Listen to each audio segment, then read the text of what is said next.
Abi yolu çok güzel ya. Kesinlikle.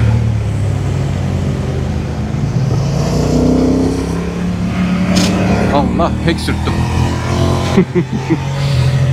Sanki arkan kaydı da sürttün ha. Yok yok. Direkt sürttüm. Sürtünce motor oynadım.